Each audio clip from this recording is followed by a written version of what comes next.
Hello, everybody, and welcome to the Open Network User Group podcast. I'm Mark Tierney. I'm ONUG CTO. And today on the podcast, we're going to find out if there's been a shift in the force of cloud networking.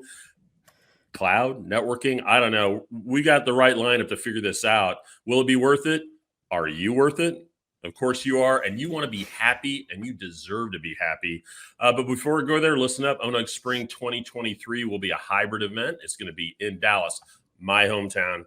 Union Station, May 17th and 18th, 2023. Come join us. Come join the ONUG community of Global 2000 companies, tech execs, enterprise architects, infrastructure engineers, cloud providers, thought leaders as we discuss and demonstrate the tenets of enterprise cloud networking, security, policy, the list goes on. Go to onug.net to register for the event today. Use promo code ONUG Podcast. We'll give you 20% discount, truckload of cash. All right. That's it. So joining me today on the podcast are truly industry thought leaders, thought provokers. They're kind of spicy today. I'll just tell you straight up. It's already gotten out of hand in pre-show. They're ONUG veterans in many capacities. So first up, Johna Johnson. She's a CEO and founder of Nemertes Research. Hi, Johna. How you doing? I'm doing great, Mark, and I just want to say to our listeners that he's lying about the truckload of cash. I wish. The first shots fired. Greg Ferro. Greg is the co-founder, producer, and host for Packet Pushers. Hey, Greg, how you doing? I'm not too bad. Not too bad. It's been a good day today. I haven't had anything go tremendously wrong yet, but there's a few hours left. All right, so Greg's a few hours offset. He's in the motherland in Birmingham, the UK. So we're glad he took some time to join us. And finally, Nick Lippis, my boss. So I got to watch my P's and Q's. Co-founder and CEO of ONUG. Hey, Nick, how you doing? Hey, I'm excellent, Mark. I'm so happy to be with everyone today. I'm psyched for the discussion that we're about to have. Yeah, and so this discussion, Nick. This discussion, Nick, is really a discussion that I feel like you've started in the industry, and it has a little bit to do with, has there been a shift in networking, and is the focus? I'll just use the words you've used in some of your writing. Networking is becoming the center of the IT universe again. Is it or isn't it? But give us your sense of why you wanted to start beating the drum on this a little bit.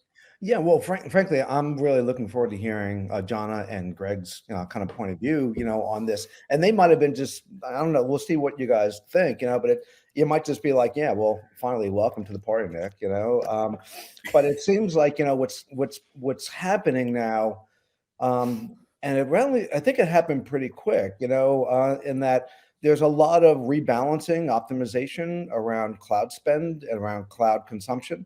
In the large enterprise marketplace. I think it's been a 5-year journey. And the data that we're starting to get at is that we all knew that there wasn't a cost advantage there.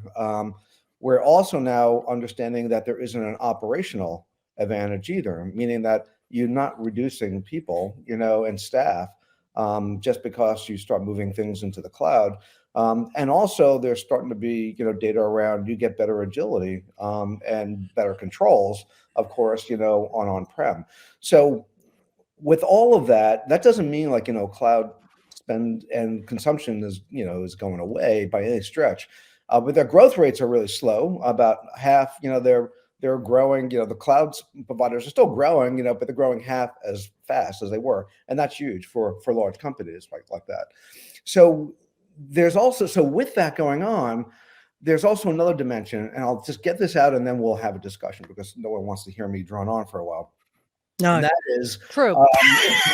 Yeah, there was talk about consensus. So one other final point, and then we'll have some discussion.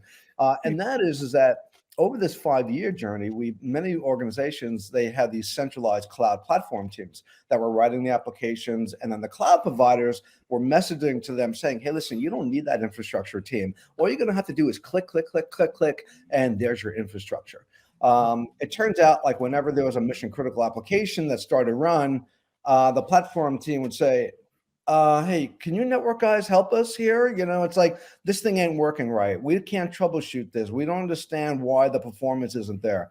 And so the networking team started to take that over, and that's becoming institutionalized, one company at a time, to the point where it's really the networking teams that are now taking over cloud infrastructure. That means kind of cloud security or parts of the cloud security that do with connectivity, and then overall connectivity. And I think that's a really good thing, that this group within IT, like our community of networking executives, have always been versatile and agile and taking over new technologies, new groups over a long period of time. And this just seems to be the natural place where you can now say, okay, we now have a group to point to that deals with the infrastructure, and the platform teams deal with DevOps and all of the application development. So that's what we're starting to see, and we'd love to get everybody's point of view on that, or if you see something different, please share. Go Yeah, for so it, Greg. let's I know jump you're in. champing at the bit. Yeah. So So this is where Nick and I sort of push back from the table, because we know Johna and Greg are just going to get after it. So who wants to go first? So I think the Greg? big thing to remember here with cloud, off-prem cloud. So I separate. There's two types of cloud. There's off-prem cloud, on-prem cloud, and there's a third type of infrastructure, which is I call heritage infrastructure. Listed under government. Special permissions need to be made to go and touch your heritage infrastructure. But what we're seeing is more and more people are building on-prem infrastructure, and then there's off-prem infrastructure. And I think really what we're beginning to realize is that the off-prem infrastructure that's being built in off-prem clouds, the brand names, the AWSs, the Oracles, the Azures, is proprietary, absolutely unique, one-off. If you go to choose those, although they're loosely based on standards, it's like saying if I go and get a car from, BMW, and then I go and buy, a Samsung or a GM car in America, they're identical. They've all got the same parts. Well, they don't. They operate just differently enough. They all run on the same fuel. They all use tires, but they're not the same tires.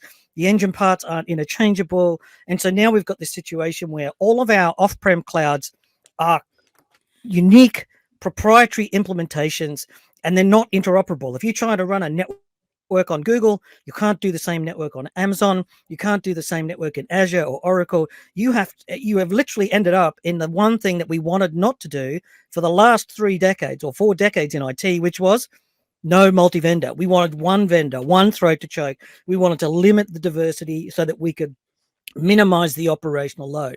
Now, when clouds first came out, or the off-prem clouds first came out, they made a big deal about, it's going to be great. So all they really did was produce software operated infrastructure before anybody else did. And now look where that's got us. And Johna, I think it's crazy that people are out there saying we're going to be multi-cloud after 30 years of saying the only way to run an infrastructure is to be single vendor. I'm going to push back on pretty much everything you guys have said. I am not going to sit here and maintain that it makes sense for everyone always and everywhere to jump to cloud. But first and foremost, when Nick says, oh, the rate of growth is slowing, you got to remember that the rate of growth on a small base is, certainly going to be higher than the rate of growth on a very, very large base, which is where we are now. That said, additionally, I think the main transition that's really driving everything that's happening in networking right now has been the traffic pattern shift from on-prem to off-prem, because we saw it before COVID, even going into it, that the majority of traffic is now going from off-prem to off-prem, i.e. remote users to cloud locations. And that is still holding true. Not actually, let me take a step back, is either remote users to cloud, on-prem users to cloud, or remote users to on-prem. But basically, there's always an off-prem component of all traffic. And I think that's a trend that is here to stay. It's not changing. It accelerated during COVID, and it's not backing down. I think that's an important thing to think about, because it's driven a bunch of changes that are now accepted, like the use of SD-WAN, things like pushing security up into the application layer. So you're looking at things like zero trust network access, or God forbid, SASE, which is an absolutely horrible acronym for an absolutely horrible concept, but nonetheless is getting pushed out there. There is no SASE. There is no No, no. SASE. It's a architecture. It's basically so vendors can say, I checked the SASE box. But nonetheless, there is a reality, which is that the traffic is going out off-prem and needs to be managed in some way. So I think all of that is happening. The reality is that the network infrastructure now includes a very large component of off-prem, whether it's at one end of the connection or the other or both. And that's fundamentally changed the jobs of network architects. That said, where I think we can all kind of violently agree is that we're in a moment of reflection where people are saying, hey, blindly going out to multiple clouds, maybe not the brightest thing for many of the reasons that Nick and Greg gave. Let's think about whether we want to consolidate on a single cloud, bring stuff back in and operate it ourselves, or, and this is my favorite, and we'll be talking a lot about this at ONUG Spring, build out an edge infrastructure and edge architecture, because it turns out that latency still is an issue for a lot of applications, particularly applications with the, whizzy new metaverse and AR, VR, but also computationally intensive applications across the board. So what do you say to complexity, right? We now have a whole genre of applications from vendors to try and reduce the complexity of being in off-prem clouds, right? If I'm going to be in AWS and Google, and I'm going to connect back to on-prem, and I'm going to connect my branches, we have a whole range of, say, networking startups. Let's just focus on companies like Alkira and Packet Fabric and Aviatrix and all those companies, right?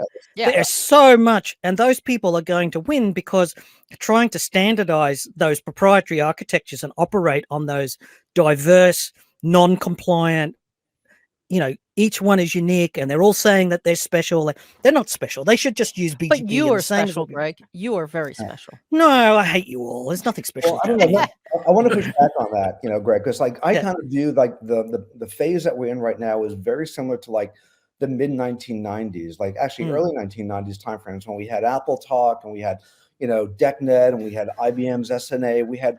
And the reason why we had all these different protocols and these different constructs is because of the applications that were being written from and on top of those computing systems.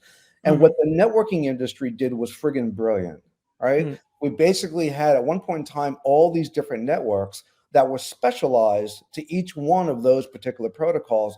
And so we converged into routing, into switching, and so great, we converged onto TCP/IP and Ethernet and SNMP, and we had one physical infrastructure that supported multiple logical networks, and it gave freedom to the developers to write where they wanted to write. That's where we need to get to again today. You can't basically standardize on one cloud provider. And just to jump in here, you also don't want to standardize. You don't want to standardize on one vendor who is the interface to your multiple cloud providers, because that's just as bad. And let me use another example from the past. I am not thinking that this is progress, that we moved from email to Twitter, just taking Twitter. And the reason is email was a protocol, so you could get it from a whole bunch of people. So if your particular provider went down, it didn't mean email went down. Now we've decided that Twitter is the way everyone wants to communicate. Well, not really, but close enough. And the problem is Twitter is a company, and the company is in the control of, from my perspective, a lunatic. From your perspective, maybe a hero.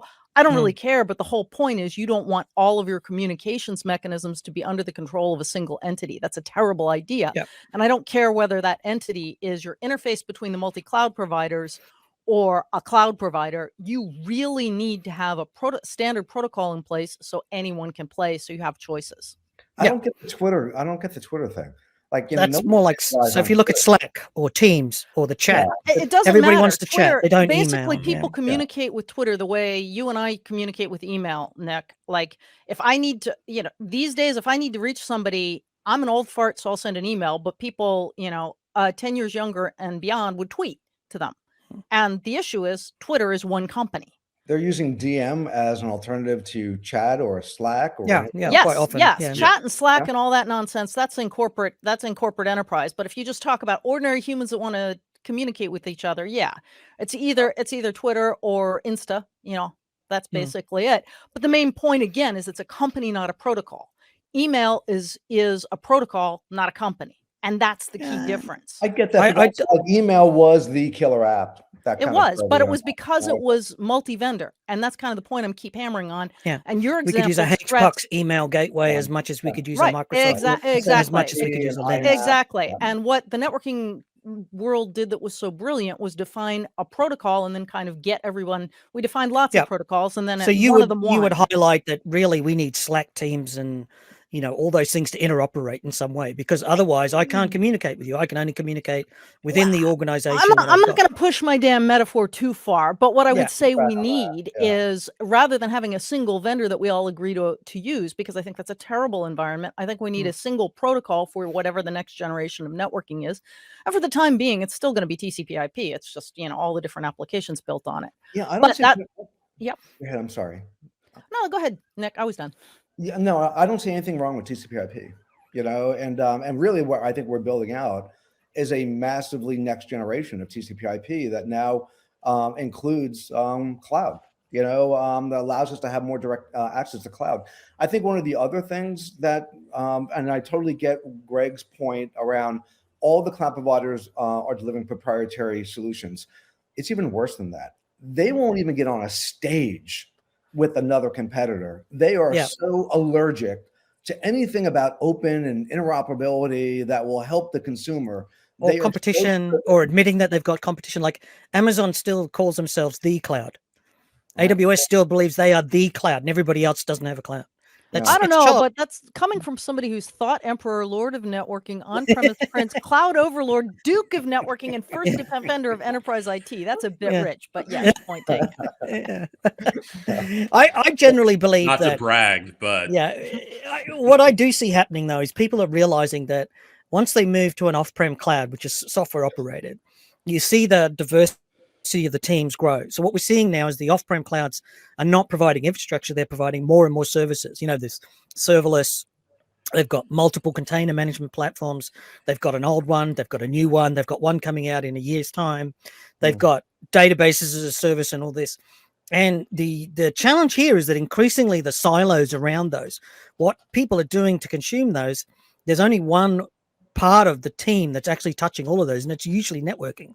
Yeah, right. always. So the unique thing about networking is that as technology professionals, they're the one organization working harder with the security at probably what is the only choke point where security can maintain some control. And yet, if you're DevOps, you're still talking to the networking guys because of DNS and IP. There's no way you can go out there and do your own thing without ever referencing back to the networking person. And the networking person as a career means you have to have much wider set of skills, right? You need to speak Docker and Kubernetes. You need to speak all the different flavors of off-prem cloud. Then you need to speak on-prem cloud. You probably need to be working on your heritage IT as well, because that's got to be maintained at some level. And, that is not an easy job going forward. It's not, but I don't think it's a one-person thing either. I think we all kind of fall into the trap of thinking, okay, what are the skill sets of that new network engineer needs to be? And I think that we've kind of like been thinking that in terms of it's a cloud network engineer, and that's a team, right? So there's like the folks who deal with heritage and they deal with TCP/IP and and the LANs and the WANs and the wireless stuff that we built before. But also there's got to be other folks who really know the inner workings of each one of the cloud providers that they're engaged with. Also, too, we haven't even brought this into the discussion as well as like just the onslaught of devices that are coming onto the network as well, and so that's a whole other skill set, because like a device. So the challenge here is with the network is you can't silo because the data flows end to end.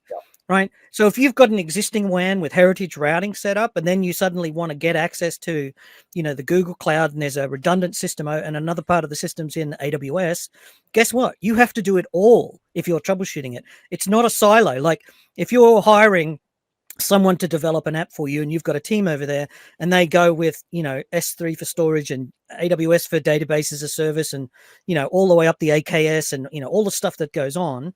But at the same time, those people will just be that. You don't have to be an on-prem SQL server or an off-prem database. You're not doing both. Networking is one of the few skills where you're actually touching everything. And that is what's making networking. I mean, so far networking is stretching at the seams, and it's getting worse in that sense. Well, it always had been in quite frankly, in in legacy enterprise data centers, that was always the case. And I think this is goes back to Nick's original point, and I want to get back to that a little bit. Did IT talk themselves out of their reliance on the networking professional, the network architect, the network engineer? Did they think when I handed it all off to cloud that skill set was going to go away? Did they think that was the case? And now they found out, because of all the reasons Johna, you and Greg have listed, the multiple endpoints, the new applications that are all proprietary, is this coming back with a vengeance, because now there's been an aha moment. Is that what's happening? I don't really see that, to be honest. I don't know of a single network engineer who stopped being a network engineer in the past 15 years. As Nick and Greg both said, they piled on additional skill sets. They got certification in cloud, but no, I don't see that the enterprise suddenly said, "Oh, we're gonna get rid of that entire network engineering team," other than the usual attrition that happens when people outsource and then insource again, which hits every aspect of the business periodically. It's kind of like a swinging ball. But I want to come back to a couple of key points, because I think the question here is, has cloud completely changed or significantly changed how networking is done? And I think the answer is unequivocally yes. Is it the end all and be all? No. People are recalibrating, rethinking what workloads should go where. By the way, we always recommend that people have a workload placement policy which answers that question. And the answer is not always put it in the cloud. And it may be put it on the heritage database. I love heritage, by the way. Please note Greg's clever use of heritage instead of legacy. It's adorable. Yeah. Well, it's not legacy. That's the point, right? Let me wrap up. No, I'm going to interrupt you all the time. No, I'm just joking. You do, and our listeners don't always love it, as we know. But that's only when I interrupt you. That's okay. No, but the point of this is to argue and debate, right? Let's just remember that. But go on. Yeah. But I want to just sort of wrap up on one other point. So I think we can say, yes, cloud has definitely changed the environment. The nature of the changes can be a lively debate, but it's definitely played a huge part. The second thing I think we're all tacitly agreeing on, but it's important to bring out into the public, is the notion of the convergence of networking and security, and how these things can no longer be in any meaningful way separate. If you look at SD-WAN, is it a security technology? Is it a networking technology? Yes. Even if you're not using SD-WAN, you still have the challenge of saying, how do I decide which users have access to what applications? And the answer can't be, oh, I shut off ports on the firewall, because of what I said earlier. The traffic flows may not even go through your corporate firewall anymore. So I think if we can just sort of agree on those 2 points, that cloud's changed everything for better, for worse, and that networking and security are violently converging, I think that gives people a sense of where networking is headed. I don't think people have realized how flawed the whole system is. So that's true. So when we were doing networking back in, say, the early 2000s, and we were shifting from, multiple physical implementations, frame relay, ATM, ISDN, dedicated circuits, and then on LANs we had token ring, FIDI, Ethernet was still not obvious. It was just called CheaperNet at that point in time, and nobody really wanted it, but it won because cheap and nasty always wins in IT, right? And I think there's a steady realization that once you get into off-prem cloud, the only way to solve off-prem cloud problems is to spend more money.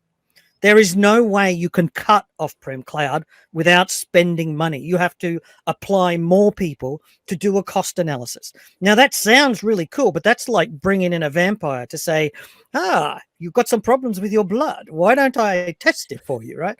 So then you go off and hire some sort of cloud consultants to tell you what you're spending your money on. You find out what it is, and then you have to hire people to fix the problems of where you're overbilling or not consuming. And then by the time you've done that, you're actually spending more somewhere else, and you just have to go through that. The overheads of controlling cloud costs can be valuable in the sense of, if you're constantly monitoring it, you know what you're spending it on, but it costs. I know some people who are spending 30% of their IT budget on monitoring cloud costs or cutting cloud costs. Well, then those people are idiots, Greg, because you don't really need humans to do that anymore. Yeah, that's the kind of thing that you can hire. You can actually install software that does that in a very automated fashion very well. But of course, your main point is, yes, there's always a cost. But if you're spending that much money, you're doing it wrong. Sorry. Yeah. Well, I want to go back to one point. So, so Johna, one, you mentioned, like, okay, this kind of network engineers have always been important and along the road. I push back on that pretty hard, because I think there was a really loud drumbeat in the kind of 2010 to almost like now, like almost like a decade, that devalued infrastructure teams. Possibly as an opinion. I'm talking about, do I in my enterprise clients have network engineers not had a job? No, they've always No, had so networking let as me part of their finish. portfolios. They just picked up something else, but not a single network engineer got fired because they were redundant. Yeah, but And it's not a point about being fired. It's a right. point about being valued. Within an organization, and the They've all networking been pretty teams. well valued. They just get new jobs. I mean, Well, seriously. I would But let argue, me finish my and this is my personal experience, that many of these people were thought, we're going to convert you to become a DevOps person. You Yeah. better learn You some know, DevOps skills, and because we can automate much of what you do. This valuable thing that you used to be able to do, to see this application is over here talking to these end users over there, and how do we optimize? What's the performance? All the things that Greg, you were talking about earlier. People really care about that stuff, and it's become more and more complex because all the endpoints Johna was talking about. I feel like, or my personal experience was, DevOps, go DevOps, and No, I you'll think keep you're your job. And misunderstanding it, Mark, because Go DevOps doesn't mean, oh, you're a network engineer, please become a software developer. It means we are virtualizing the network, and all the models that we use for managing software are now going to apply to the network. So you're going to need to think about how you build in automation and security and the new buzzword, observability, into the network, not just go configure routers. And quite frankly, if you're still paying humans to configure routers, you're doing it wrong. well, There you're Yeah, are not. but there are tools that I mean, allow you to do that. DevOps was 5 years ago. It's done. Yeah. The answer with DevOps is that you're now going to buy something off the shelf. If you're any sort of rational organization, you are not going to handcraft with artisanal CI/CD pipelines in Python and Ansible and SaltStack and Terraform or whatever the heck it is, some way to do your unique thing. You're going to go and buy something off the shelf, some sort of AI ops tool that's going to do all something of the from like a ingestion of Glueware or one of those yeah, folks. or And that's kind of the Via from point. Vitria, or Yeah. Like, any one of those AI ops sounds like so good, but it's so not real world. Like, No, so but I mean, many the point in the is that large you start. enterprise are building their own spaceships. Well, They're this building is their own this is automation true. systems. They're This not is true. buying But stuff off the shelf. Yeah, Like, that's some because are, because they're idiots. They're doing it wrong. We said that. yeah. like you don't go and start building your own database, Nick, right? She said that, not me. Are you saying? I mean, are you saying to me that every enterprise should be out there building their own database from the ground up? No, that makes no Because sense. Do not right? recreate You're telling me that it's automation. okay to go and get a DevOps team and put it in place Yeah. and create something that's already been invented in 100 other companies. And that is Why being don't supported. you just it's being supported? Why are you writing a custom interface to push configs and read telemetry out of a given device when it's been done for 1,000 other customers? It's been done, right. That's Now, toil. that doesn't mean your networking person has been replaced by automation. That's what I keep saying. This human is now doing a ton more. They're setting policies. They're worrying about the inner workings of the cloud providers. They are integrating security in. But the whole notion that, a network engineer needs to be entering command lines into a router is dead, because I that never person said shouldn't be that. doing I'm not that. sure where we got into the whole CLI kind of discussion. Yeah, you did. It's all your fault You did. now. It's It is. implicit It's in your what you're fault. saying. You got to own it, Bob. typical. Got to The own it. place where we agree. Yeah. Okay, let me say the place where we all agree is that there's a rise of kind of networking knowledge, networking skill sets that have now expanded significantly beyond what the traditional role of networking used to be. And that is in order to accommodate cloud and also for those industries that have a ton of devices that are being networked up, and how do you aggregate all that data, that skill set as well. So I think I think what we're all agreeing with, but maybe we're kind of like on different parts of the spectrum around how much automation maybe might be used, is that the skill set of networking is paramount for delivering digital value for a corporation. Absolutely. That I think we can agree vehemently on. I also want to circle back to a point that I made earlier, because I think it's highly relevant, which is the networking architecture has fundamentally changed. It's now not on-prem versus cloud. It's on-prem versus cloud versus edge versus heritage versus whatever. And the whole concept of an edge architecture is still very actively under development, including at our very own ONUG Spring, where we have a session on that and are looking to maybe start up a working group on that if there is sufficient interest. But I know this is a real challenge. within enterprise organizations to figure out what an edge architecture should look like and how you decide which workloads live there versus on-prem versus in cloud. Yeah, I think I'm with you on that, John. one of the problems with networking is that we're like a floor underneath people's feet. Nobody says thank you to the floor, and the floor doesn't require it. Yeah. Right. But when the floor's not there, oh boy, Exactly. What happened? It's and so definitely the floor's fault. Yeah. And so my point here is that when I get to this point, is we always get to this point in any discussion like this, right? Is that networking is something that's there until it's not. And then executives suddenly realize that that's a problem. And the problem that I've got is that most executives in the C-suite, whether you call them leaders or managers or idiots, is all, that's just syntax. Probably all three. Probably. Depends on whether you're Speaking saying as it to one. their face. But I think in general terms, we've got a real problem with leadership who are so busy sucking up to the layers to get up the stack that they're not leaning down to lift everybody up, right? Yeah. Gee, Greg, And that is the just- most brilliant observation. Speaking of sucking up, that is but it actually is. I'm going to take a quick tangent and say we have seen to the point where Nemertes has actually rolled out an offering on how to train, how to develop leadership. That, and Greg and I have talked about this bunches, but for the past 20, 25 years, people have given up on understanding what leadership actually is. It's a buzzword and it's not a competence, and that's very sad. But back to you, Greg. Yeah. Well, if I can maybe kind of take this into like not a slightly different direction, maybe kind of build upon the automation discussion we had. I think what this new generation of network engineers, they need to be empowered.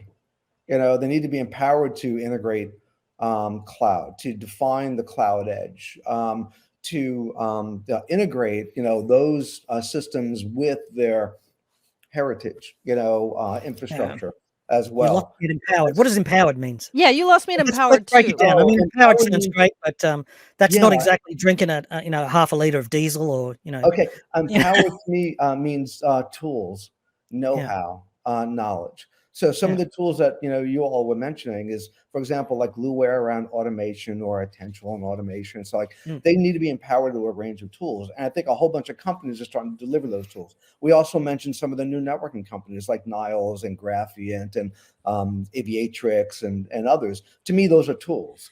It empowers them to build out this infrastructure so that the application developers can build how they want to, where they want to, and deliver value as quick as they can. Yeah, and folks like Gray Matter are there as well, which are kind of interesting because they're sort of a middleware for Edge. But coming back to this, I'm gonna second Greg's pushback on the word empowered, because to me that sounds like the people in charge need to somehow wave a magic wand and let the networking people do this. And quite frankly, the networking people got 100% empowered during COVID, because as Greg said, when the floor goes away, you miss it. And in COVID, that was a massive floor just went away because I've got 10,000 employees who are working from home and I need to connect them really fast. And by and large, most networking companies went boom, or most networking teams within companies went like that. Flip the switch and everybody was connected. And literally at that point, I remember the network engineers and the infrastructure architects saying, oh my God, it's great. People are talking about SD-WAN in the boardroom now. So I would argue that COVID shined a spotlight on networking expertise. And at this point, it hasn't gone away. People are like, wow, you saved our butts back, in 2020. What else are you doing? Credit for that. What's that?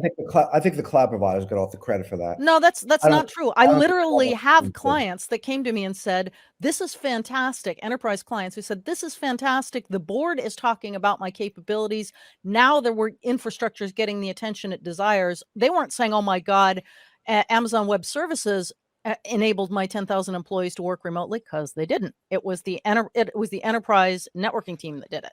Yeah, we just have different points of view on that. It's like the data points that I get was that a lot of the networking teams, they had built what they knew, and so they built these massive VPN networks, and then at the end of that they said, oh my God, what the hell do we build? We built this massive VPN system, and so we have to we have to fix that and move that away from that. I think that's completely true. But what it did was save their butts at a critical point in time. And then they came back and said, what we did was great. It was heroic, but we really need some resources and some focus so that we can replace it. And they're getting it. So that's what I'm saying. When COVID hit, people wanted to do IPsec into SD-WAN. SD-WAN wasn't ready for that. at that time. They weren't doing remote users. They hadn't planned to do it for another 5 years because the take up of SD-WAN is so low. I mean, can you imagine? We sit in a market where SD-WAN has been out there for a decade and it's still only achieved 10 to 20% penetration. Yeah. Right. But it's ratcheting up, etc. But the point is, enterprise networking people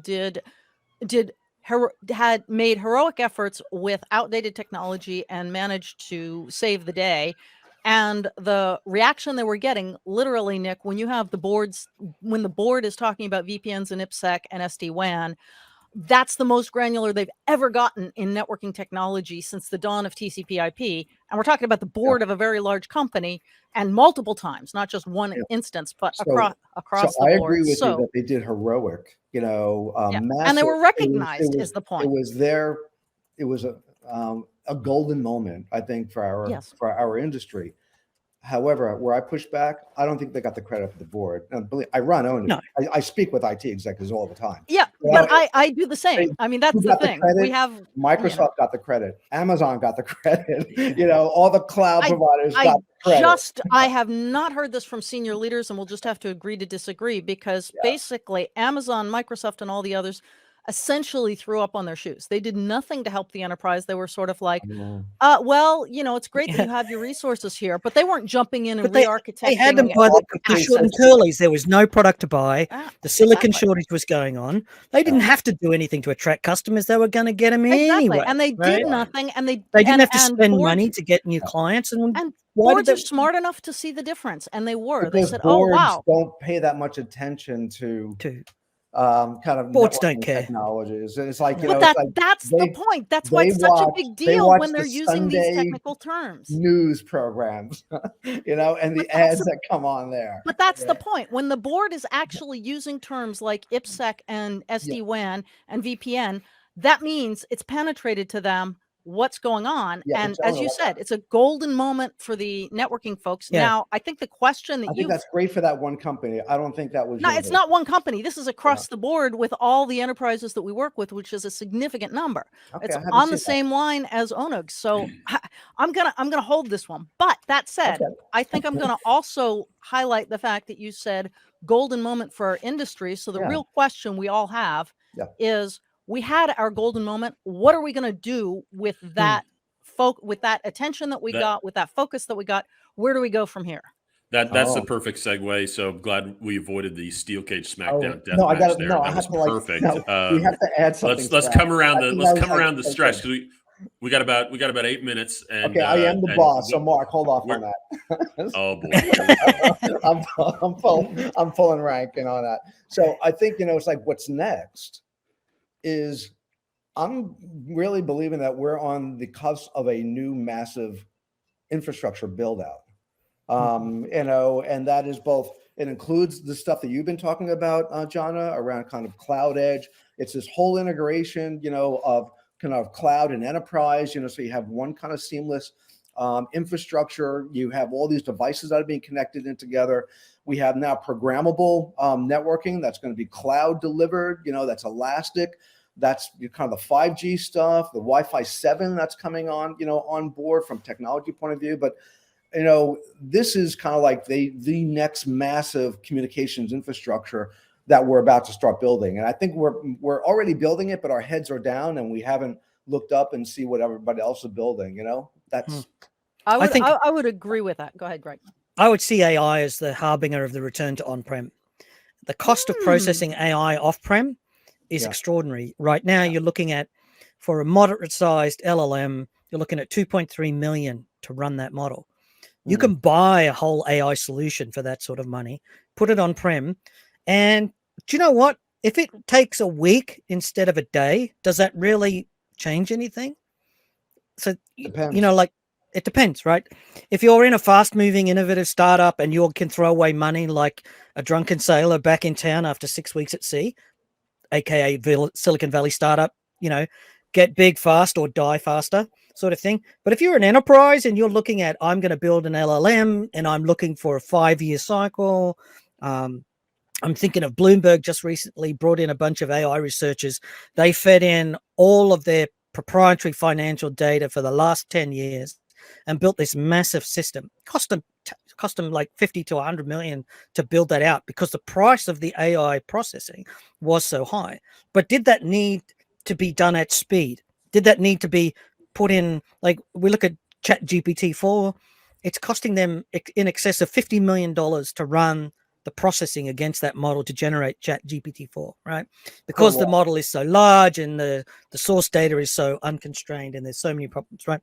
So if you're an enterprise and you're looking at an LLM, which is going to be built on your data, if you're trying to build some sort of model, it doesn't need to be huge and it doesn't need to finish in a day or two. Sometimes 3 or 4. Remember the old days of batch jobs and they took a week to run the end of month batching? Okay, well, maybe that's okay for AI. And I do believe that eventually enterprises will work out that, yeah, sure, you can go and run NVIDIA's, H100 GPXs on your Oracle cloud and all that sort of stuff. But once you've proven it, you're going to be looking at that bill going, I can buy this for that money. Okay, well that's interesting. So that's so that was an argument that's saying AI is going to create a shift right and a hard shift right. So well, it's unique. That's a unique solution too because you buy them rack scale.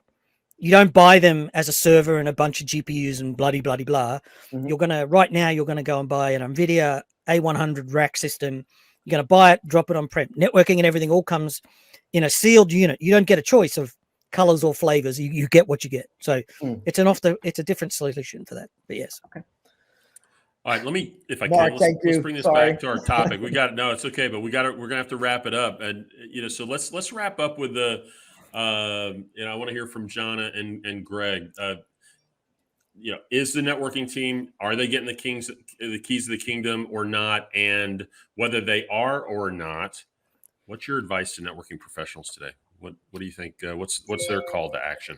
Well, I think if they're listening to this, their big takeaway should be that they have recently had quite a spotlight, and regardless of whether they got the credit or not, I believe they did. But even if they feel they didn't, they have an enormous opportunity to completely reinvent IT if they're willing to step up. And I think Nick is nodding. I think that's sort of the summary boil up of all of this.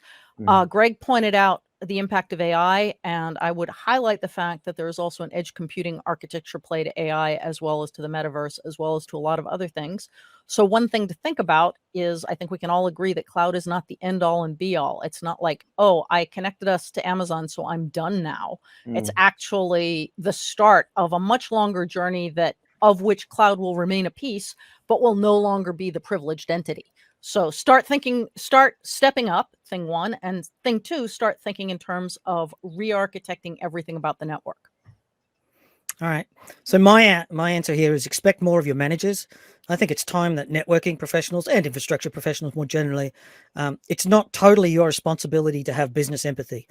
It is the responsibility of your management to know what you do and what your job responsibilities are, right? And they should be working to understand what they manage as much as you should be working to talk to them in business speak, because that is sheer laziness, right? They didn't hire the technologist to be a business manager. They hired them to be a technologist. And now you're saying they have to speak business language to hide their own incompetence. So let's just leave that on the table. You should demand that and expect them to understand. My second piece of advice, change jobs. Change jobs more often. Don't sit in a place year in, year out like a loser. You'll have 1 year's experience 20 times over in 20 years. Quit, go somewhere else, and you will learn and adapt and find new ways to live. I speak from somebody who worked at over 100 companies over a 20-year period as a freelancer.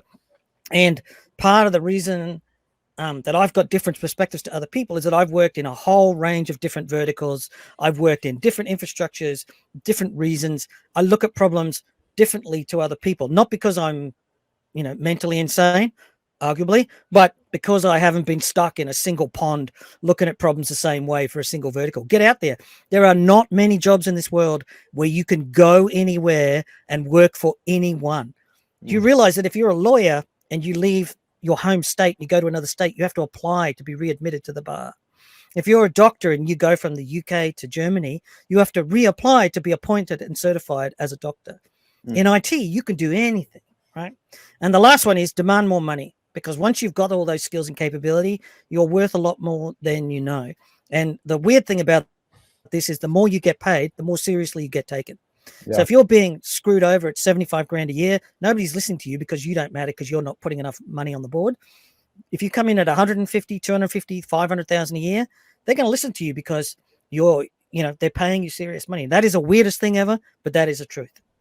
That's so true. I love actually both of those, perspectives.